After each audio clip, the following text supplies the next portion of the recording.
பாரதிய ஜனதா கட்சியின் மாநில தலைவர் தமிழிசை சவுந்தரராஜன் சென்னையில் தற்போது செய்தியாளரை சந்தித்து வருகிறார். அதன் நேரடி காட்சிகளை பார்க்கலாம். ஓட்டர் ஐடியை கலெக்டரேட் கொடுக்கக்கூடிய அளவுக்கு போராட்டம் மிகப்பெரிய அளவில் நடந்திருக்கு. நீங்க எப்படி பார்க்கறீங்க?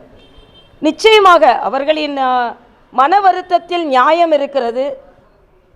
அலங்காநல்லூர் போன்ற இடங்களில் அவர்கள் போராடி கொண்டிருப்பதிலும் நாம் அவர்களின் கோபத்தை அவர்கள் வெளிக்காட்டுவதிலும் எந்தவித குற்றமோ குறையோ சொல்ல முடியாது. ஏனென்றால் நீதிமன்றங்கள் தமிழக இளைஞர்களின் உணர்வுகளை எப்படி கட்டுப்படுத்த முடியும்?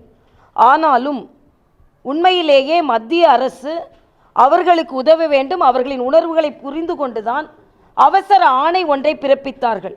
2 நாட்களுக்கு முன்னால் சென்னை வந்திருந்த மரியாதைக்குரிய பிரகாஷ் ஜவடேகர் அவர்கள் தனிப்பட்ட முறையில் என்னோடு பேசும்பொழுது கூட சொன்னது, உண்மையிலேயே தமிழக மக்களின் உணர்வுகளை புரிந்து கொண்டு இந்த முறை எப்படியாவது ஜல்லிக்கட்டு நடைபெற வேண்டும் என்ற காரணத்திற்காகத்தான் அவசர ஆணை பிறப்பிக்கப்பட்டது.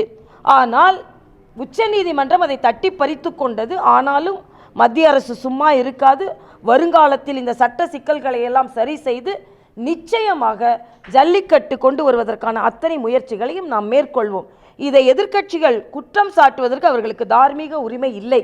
ஏனென்றால் இதை கொண்டு வருவதற்கான ஒரு அவசர முயற்சியை எவ்வளவு இதற்கு முந்தைய ஆட்சி காலத்தில் அவர்கள் எடுத்தார்கள், அதற்கு பின்பும் எடுத்தார்கள் என்பதை அவர்கள் அத்தனை பேரும் அறிவார்கள்.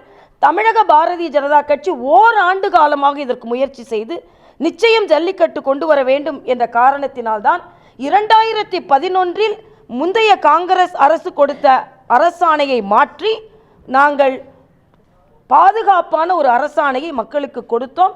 ஆனால் அது உச்சநீதிமன்றத்தில் தடை செய்யப்பட்டிருக்கிறது. இது ஒரு இடைக்கால தடை தான்.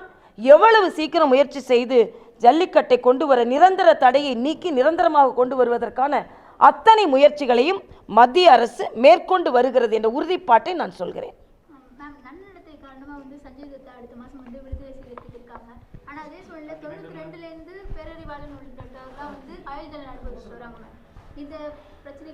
இல்லை, சட்ட ரீதியான பிரச்சனைகளை சட்ட ரீதியாகத்தான் அணுக வேண்டும்.